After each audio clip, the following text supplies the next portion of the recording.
Since the signing of the North Atlantic Treaty in 1949, women in the NATO forces have been proudly serving their nations and, by extension, serving NATO. Many of the achievements military women have got in the NATO armed forces would not have been possible without the work of the Committee of Women in NATO Forces. In 1961, the year when the Berlin Wall was erected and Yuri Gagarin was the first human to fly in space, the first NATO conference of senior women officers of the alliance took place in Copenhagen with delegates from Denmark, the Netherlands, Norway, the United Kingdom and the United States.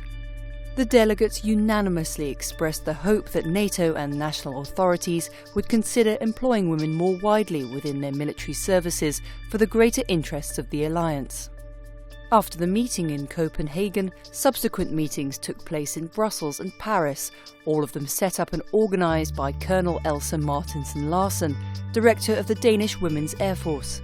She was appointed the first chair of the Committee on Women in the NATO Forces in 1973 and drafted the first terms of reference of the committee. On the 19th of July 1976, the NATO Military Committee endorsed formal recognition of the Committee on Women in the NATO Forces. Currently, almost 400,000 women are serving in the armed forces of the NATO countries. Hello, I'm Stephanie Matthews. I'm a petty officer in the French Navy. I'm Colonel Linda Shimo. I'm in the U.S. Army. My name is Lieutenant Colonel Eliška Holubová from the Czech Republic. I'm Sergeant Annette Malan from the Norwegian Army. My name is Susan Pfeiffer.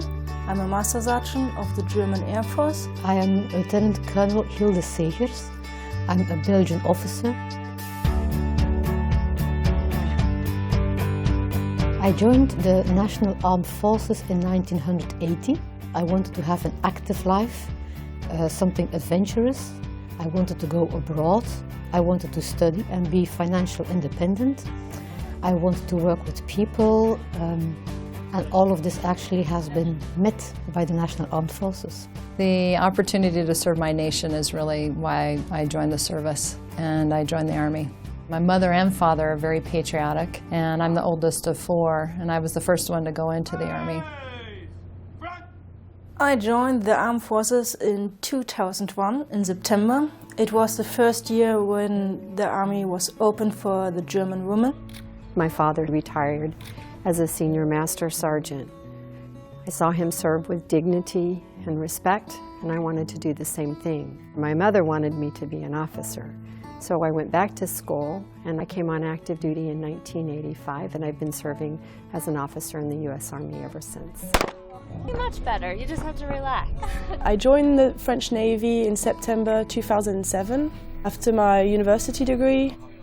I joined the Czech Army in 1987, and it was the first time when the military university was open for the Czech women. I've been in the Army for 6 years now, and I've learned so much. I'm a helicopter pilot, and I think I've just really enjoyed the opportunity to serve, but also to lead troops.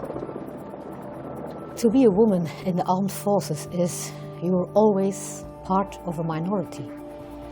So in order to function well, you have to adapt to the majority, meaning you have to adapt to a male environment, kind of blend into it.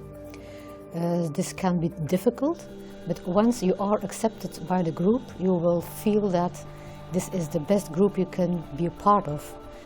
I know it's scary when you want to join the forces, you believe it's a men-only environment, but once you're in there, you realize that every job description just says which rank you're supposed to have, which qualification, but it doesn't say if you have to be female or male.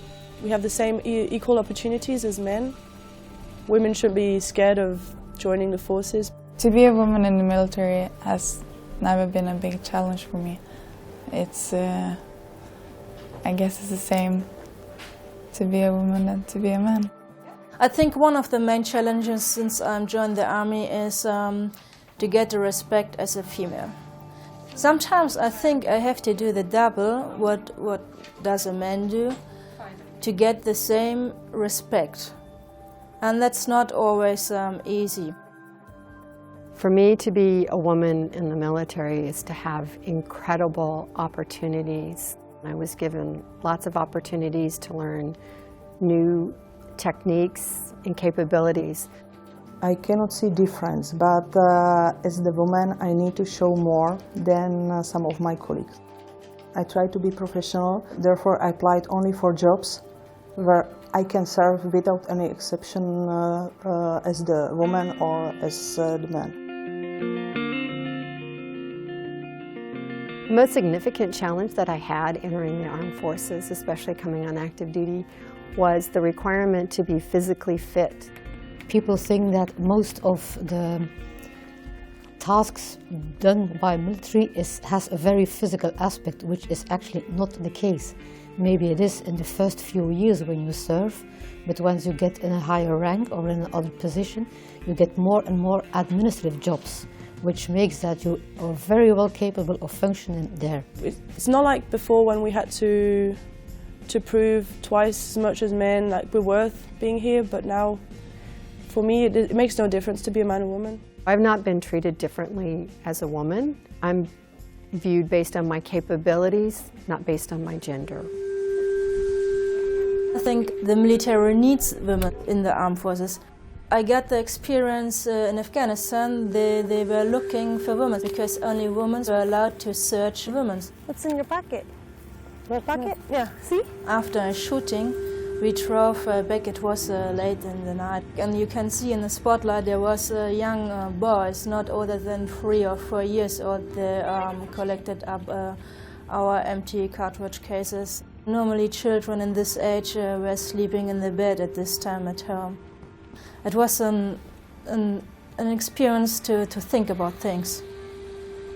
I've stayed in the service because I've thoroughly enjoyed what I've been able to do, and the Army has never failed to challenge me and provide opportunities that I would not otherwise have been able to participate in.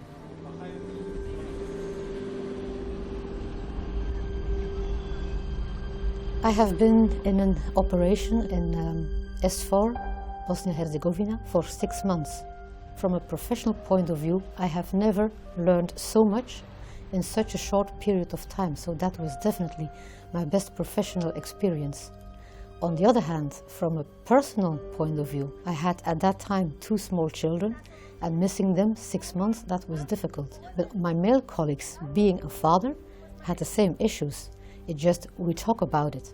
Men don't talk about it. When I served in Afghanistan, we lost several soldiers, and we had to process those actions that would tell their families that a member of their family had died.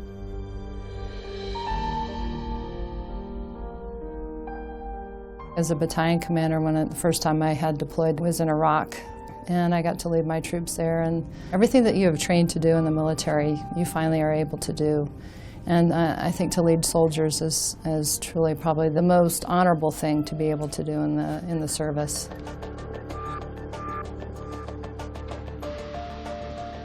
I think working in an international environment is for me the best experience ever.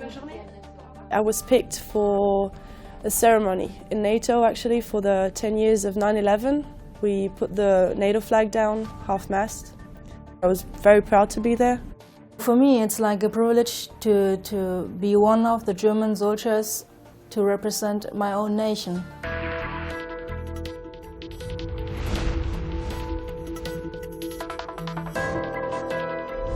The challenges, I think, are no different than the challenges that anyone faces in any kind of job. There are good days and bad days. And those things that turned out less favorably are the things that helped me become a better officer and a better leader.